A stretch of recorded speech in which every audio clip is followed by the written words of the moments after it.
ನಮಸ್ಕಾರ ವೀಕ್ಷಕರೇ, Karnataka power TV ನ್ಯೂಸ್ಗೆ ತಮ್ಮೆಲ್ಲರಿಗೂ ಸ್ವಾಗತ. ವಾರ್ತೆಗಳ ವಿವರ.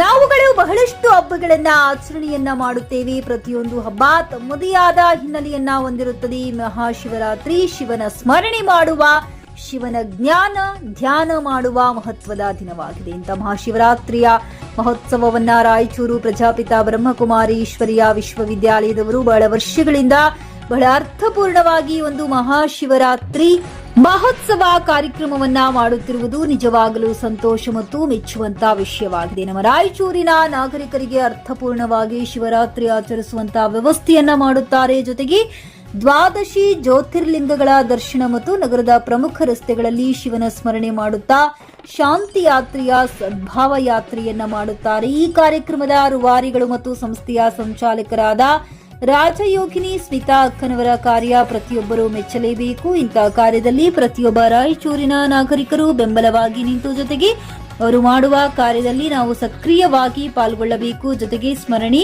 ಅವರ ಜೀವನ ಕುರಿತು ಹಲವಾರು ನೃತ್ಯಗಳು, ನಾಟಕಗಳು, ರೂಪಗಳು ಸೇರಿದಂತೆ ಇನ್ನಿತರೆ ಸಾಂಸ್ಕೃತಿಕ ಕಾರ್ಯಕ್ರಮಗಳನ್ನು ಆಯೋಜನೆ ಮಾಡುತ್ತಾರೆ. ಮಹಾಶಿವರಾತ್ರಿ ಶಿವನ ಒಂದು ಸ್ಮರಣೆ ಮಾಡುವ ದಿನವಾಗಿದೆ ಎಂದು ಪ್ರಜಾಪಿತ ಬ್ರಹ್ಮಕುಮಾರಿ ಈಶ್ವರಿ ವಿಶ್ವವಿದ್ಯಾಲಯ ಆಯೋಜನೆ ಮಾಡಿದ್ದ 90ನೇ ಮಹಾಶಿವರಾತ್ರಿ ಮಹೋತ್ಸವದ 2ನೇ ದಿನದ ಕಾರ್ಯಕ್ರಮವನ್ನ ಜ್ಯೋತಿಯನ್ನ ಬೆಳಗಿಸುವ ಮೂಲಕ ಉದ್ಘಾಟಿಸಿ ಉಡಮಗಲ ಖಾನಾಪುರ್ ಆಶಾಪುರ್ ಮಂಗಳವಾರ ಪೇಟೆಯ ಪೂಜ್ಯರಾದ ವೀರ ಸಂಗಮೇಶ್ವರ ಶಿವಾಚಾರ್ಯ ಮಹಾಸ್ವಾಮಿಗಳು ಹೇಳಿದರು.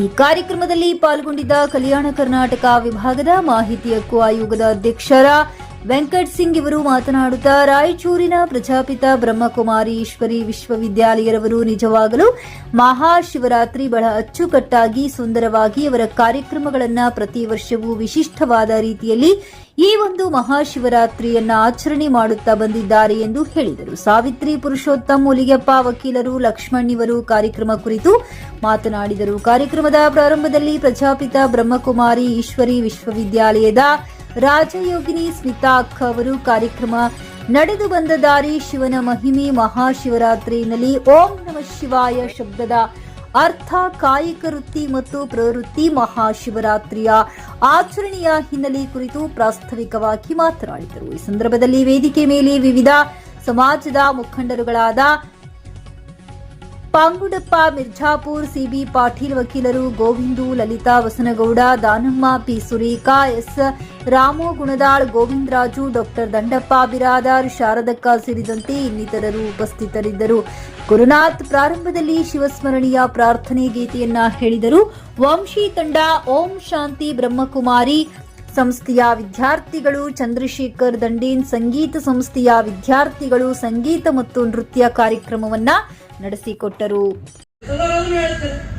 ಕನ್ಫ್ಯೂಷನ್ ಆಗಿ ಮತ್ತೊಬ್ಬರನ್ನ ಕೇಳಿದಾಗ ಅವ್ರು ಹೇಳ್ತಾರೆ, ಅದನ್ನೇ ನಾನು ಮಾಡಿ ಕಷ್ಟಕ್ಕೆ ಒಳಗಾಗ್ತೀನಿ. ಇನ್ನ ಯಾರಿಗೂ ಕೇಳಿ ನನಗೆ ಸಂತೃಪ್ತಿ ಸಿಗಲಿಲ್ಲ ಅಂದಾಗ ದುಶ್ಚಟ ದುರ್ವ್ಯಸನಗಳಿಗೆ ಒಳಗಾಗ್ತೀನಿ. ಇವತ್ತು ನಮ್ಮ ಸಮಾಜದ ಒಂದು ಕರಾಳ ಸತ್ಯವನ್ನು ನಾವು ಒಪ್ಪಿಕೊಳ್ಳಬೇಕು. ಅತಿ ಹೆಚ್ಚಿನ ಯುವಕರು 90% 25 ವರ್ಷದ ಒಳಗಿರುವ ಯುವಕರು ಇವತ್ತು ದುಶ್ಚಟ ದುರ್ವ್ಯಸನಕ್ಕೆ ಹೆಚ್ಚು ಆಕರ್ಷಿತರಾಗ್ತಾ ಇದೆ ಅಂತ ಅಧ್ಯಯನ ಹೇಳುತ್ತದೆ. ಈ ದುಶ್ಚಟ ದುರ್ವ್ಯಸನ ನಮಗೆ ನಾವು ಸೇವಿಸುವ ಒಂದು ವಿಷ. ಅಲ್ಪಕಾಲದ ಸಂತೋಷಕ್ಕೆ ಸದಾ ಕಾಲದ ತೃಪ್ತಿಯನ್ನ ಯಾರಾದ್ರೂ ಕಳ್ಕೊಳ್ತಾರೆ ಅಂದ್ರೆ ಅವರನ್ನ ಮೂರ್ಖರು ಅನ್ನಬೇಕಾಗ್ತದೆ. ಹಾಗಾಗಿ ನಮ್ಮನ್ನ ನಾವು ಶಾಂತಿ, ನಿಶ್ಚಿಂತತೆ, ಸುಖ, ನೆಮ್ಮದಿ, ಆನಂದದಲ್ಲಿ ಇಟ್ಟುಕೊಳ್ಳುವುದಕ್ಕಾಗಿ ದುಶ್ಚಟ ದುರ್ವ್ಯಸನ ಮಾರ್ಗವಲ್ಲ, ಅಥವಾ ಅವರಿವ್ರ ಹತ್ರ ಕೇಳಿ ಬದುಕುವುದು ಪದ್ಧತಿ ಅಲ್ಲ. ಇದಕ್ಕೊಂದು ತರಬೇತಿ ಬೇಕು. ಎಲ್ಲದಕ್ಕೂ ತರಬೇತಿ ಪಡೆದ ನಾವು ಬದುಕಿನ ತರಬೇತಿ ಪಡೆದಿರುವುದಿಲ್ಲ. ಬದುಕು ಅಂದ್ರೆ ವಿಚಾರ, ಆಲೋಚನೆಗಳನ್ನು ಹೇಗೆ ಮಾಡಬೇಕು. ಯಾಕೆಂದ್ರೆ ಎಲ್ಲವೂ ನಮ್ಮ ವಿಚಾರದ ಮೇಲೆ ನಿರ್ಭರವಾಗಿರ್ತದೆ. As you think so shall you become. ಆಲೋಚನೆ ಹೇಗಿದೆಯೋ ಅದೇ ಪ್ರಕಾರದ ನನ್ನ ವ್ಯಕ್ತಿತ್ವ.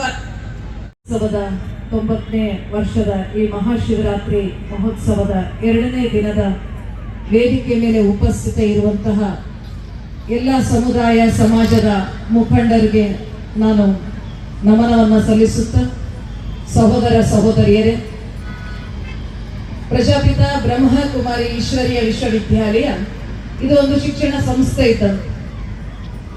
ಬೇರೆ ಶಿಕ್ಷಣ ಸಂಸ್ಥೆಗಳು ಭೌತಿಕ ವಿದ್ಯೆಯನ್ನ ಕಲಿಸಿಕೊಟ್ಟರೆ, ನಮ್ಮ ಈ ಒಂದು ಸಂಸ್ಥೆ ಒಬ್ಬ ವ್ಯಕ್ತಿಗೆ ಆಧ್ಯಾತ್ಮ ಅಥವಾ ಆತ್ಮಿಕ ಜ್ಞಾನ ಕಲಿಸಿಕೊಡ್ತು.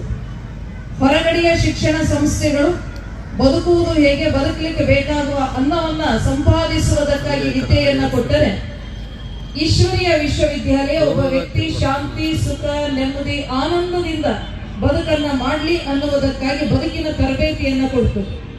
ಜೀವನ್ ಮೇ ಜೀನೆ ಕಿ ಕಲಾ ಸಿಖಲಾತಾ ಹೈ ರಾಜಯೋಗ. ಇಲ್ಲಿ ಕಲಿಸುವ ಶಿಕ್ಷಣಕ್ಕೆ ಸಹಜ ರಾಜಯೋಗ ಅಂತ ಹೇಳಿ ಕರಿತೀವಿ. ಇದು ಬದುಕಿನಲ್ಲಿ ನೆಮ್ಮದಿಯಿಂದ ಬದುಕುವುದು ಹೇಗೆ, ತನ್ನ ಎಲ್ಲಾ ಜವಾಬ್ದಾರಿಗಳನ್ನು ನಿಭಾಯಿಸ್ತಾ ಇದ್ರು ಶಾಂತಿಯಿಂದ ನಿಶ್ಚಿಂತವಾಗಿರುವುದು ಹೇಗೆ ಎನ್ನುವುದನ್ನ ಅವನ ಜೀವನದಲ್ಲಿ ಕಲಿಯದೇ ಇರುವ ಕಾರಣಕ್ಕಾಗಿ ಇವತ್ತು ದುಃಖ, ಅಶಾಂತಿ ನಮ್ಮಲ್ಲಿ ಆವರಿಸಿಕೊಂಡಿದೆ.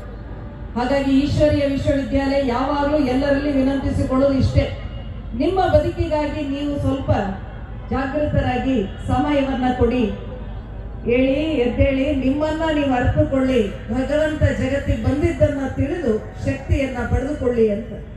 ಯಾಕೆ ಈ ಮಾತನ್ನ ಹೇಳ್ತೀವಿ ನಾವು ಅಂತಂದ್ರೆ, ಒಂದ್ ಸಣ್ಣ ಕಥೆಯನ್ನ ಹೇಳ್ಬೇಕಂತ ಇಚ್ಛಿಸ್ತೀನಿ. ಒಬ್ಬ ಮಂತ್ರಿ 3 ಜನರನ್ನ ಕರೆದು 3 ಜನರಿಗೆ ಒಂದು ದೊಡ್ಡ ದೊಡ್ಡ ಚೀಲಗಳನ್ನು ಕೊಟ್ಟ. ಗೋಣಿ ಚೀಲ ಅಂತೀವಲ್ಲ, 50 kg ಬ್ಯಾಗ್ಸ್ ಕೊಟ್ಟು ಹೇಳ್ದ ಆ ಮಂತ್ರಿ, ನೋಡಿ ರಾಜನ ಒಂದು ತೋಟ ಇತ್ತು, ಎಕರೆಗಟ್ಟಲೆ ತೋಟ. ಆ ತೋಟದಲ್ಲಿ ನೀವು ಹೋಗಿ ಒಳ್ಳೊಳ್ಳೆ ಹಣ್ಣುಗಳನ್ನ ಇದ್ರ ತುಂಬಿಕೊಂಡು ಬರಬೇಕು. ನೀವೇನು ಹಣ್ಣುಗಳನ್ನ ತುಂಬಿಕೊಂಡು ಬರ್ತೀರಿ ಅದು ರಾಜನಿಗೆ ಕೊಡ್ಲಾಗ್ತದೆ ಅಂತ ಹೇಳಿದ್ರು. ಆಗ 3 ಜನರನ್ನು ಬೇರೆ ಬೇರೆ ದಿಕ್ಕಿಗೆ ಕಳಿಸಿದ್ರು. ಆ ಒಂದು ತೋಟದಲ್ಲಿ, ಎಕರೆಗಟ್ಟಲೆ ಇರುವ ತೋಟದಲ್ಲಿ ಒಬ್ಬೊಬ್ರು ಒಂದೊಂದು ದಿಕ್ಕಿನಲ್ಲಿ ಕಳಿಸಿದ್ರು. ಒಬ್ಬನು ವಿಚಾರ ಮಾಡ್ತಾನೆ, ರಾಜನಿಗೆ ಹಣ್ಣನ್ನ ತೆಗೆದು ಒಳ್ಳೊಳ್ಳೆ ಹಣ್ಣನ್ನ ಹುಡುಕಿ ಕೊಡುವುದಕ್ಕಾಗಿ 10 ಜನ ಸೇವಕರಿದ್ದಾರೆ. ಪ್ರತಿನಿತ್ಯ ಅವರ ಸೇವೆಯನ್ನ ಮಾಡ್ತಾರೆ. ಈ ಮಂತ್ರಿಗೆ ಒಂದು ಕೆಲಸ ಇಲ್ಲ, ಸುಮ್ಮನೆ ನಮಗೆ ಈ ಒಂದು ಕೆಲಸ ಹಚ್ಚಿದಾನೆ. ಅವನಿಗೆ ಕೊಟ್ಟ ಚೀಲದಲ್ಲಿ ಒಳ್ಳೆ ಹಣ್ಣನ್ನ ತುಂಬಿಕೊಳ್ಳುವಂತ ಆಸಕ್ತಿ ಅವನಿಗೆ ಇರಲಿಲ್ಲ. ಮಂತ್ರಿ ಸುಮ್ಮನೆ ನಮ್ಮನ್ನು ಪರೀಕ್ಷಿಸ್ತಾರೆ, ನಾವು ಯಾರೋ ಏನೋ, ನಾವು ಕಿತ್ತಿದ್ದ ಹಣ್ಣು ರಾಜನಿಗೆ ಯಾರು ಕೊಡ್ತಾರೆ, ರಾಜ ತಗೊಳ್ತಾನ. ಹಾಗಾಗಿ ಆ ಚೀಲ ತುಂಬ ಅವನು ಏನ್ ಮಾಡ್ತಾನೆ, ಅಲ್ಲಿರುವಂತ ಎಲಿ, ಮರದ ಟೊಂಗಿನೋ ಮತ್ತೊಂದು ಇನ್ನೊಂದು ಏನಲ್ಲಿ ತಪ್ಪಲ ಏನ್ ಕೆಳಗೆ ಬಿದ್ದಿರ್ತದೆ ಅದನ್ನು ತುಂಬ್ಕೊಂಡು ರೆಡಿ ಮಾಡ್ಕೊಳ್ತಾನೆ ಚೀಲ.